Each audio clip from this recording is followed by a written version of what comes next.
Hi అండి. ఈరోజు నేను ఒక రెసిపీ మీకు చూపించబోతున్నాను.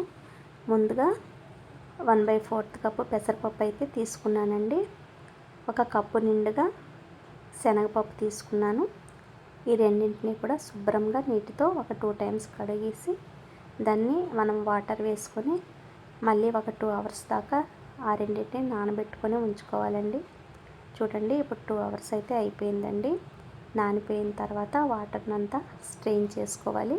స్ట్రెయిన్ చేసి ఒక మిక్సీ జార్లో 2 ఇలైచీలు, ఒక 2 పించెస్ ఉప్పుని వేసుకొని ఇది కొంచెం ఇలా బరకగా అయ్యేటట్టు మిక్సీ చేసుకోవాలండి. అది ఆ మిక్సీ చేసుకున్న బ్యాటర్లో ఇప్పుడు మనము ఫుడ్ కలర్ కొంచెం వేసుకున్నానండి, 1/2 టీ స్పూన్ వరకు. ఇప్పుడు స్టవ్ వెలిగించుకొని ఒక కడాయి పెట్టుకొని కడాయిలో ఆయిల్ వేసుకొని డీప్ ఫ్రైకి ఆయిల్ హీట్ అయ్యాక ఇలా చిన్న చిన్న పకోడీల్లో అయితే వాటిని వేసుకొని ఆ బ్యాటర్ని అంతటిని కూడా ఇలా పకోడీల్లో వేసుకొని తీసుకొని పక్కన అయితే ఉంచుకోవాలండి.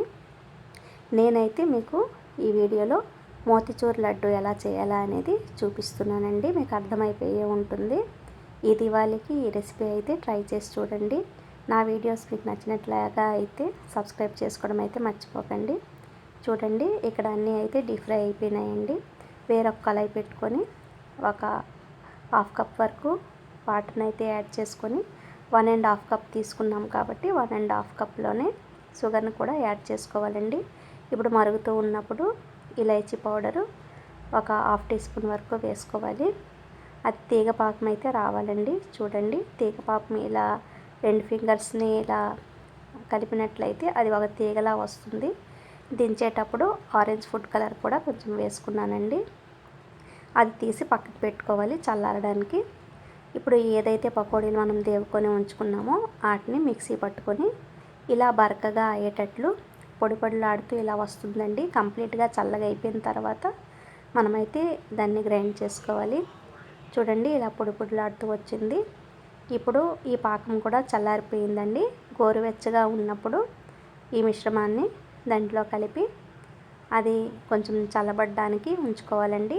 చల్లబడిన తర్వాత కొంచెం గట్టి పడుతుందండి. ఆ టైంలో మనము లడ్డూనైతే చుట్టుకోవాలండి. చూడండి, ఇప్పుడు నేను మీకు చేసి చూపిస్తున్నాను ఈ వీడియోలో. ఇలా రౌండ్గా చుట్టుకున్నట్లయితే కొంచెం గోరువెచ్చగా ఉండేటప్పుడు బాగుంటుందండి. చూడండి, ఎంతో టేస్టీగా ఉండే ఈ లడ్డూని ఈ దివాళీకి అయితే మీరు ట్రై చేసి చూడండి. ఈ వీడియోలో ఇప్పటిదాకా ఇంతేనండి. నెక్స్ట్ వీడియోలో మళ్ళీ కలుసుకుందాం. Bye bye.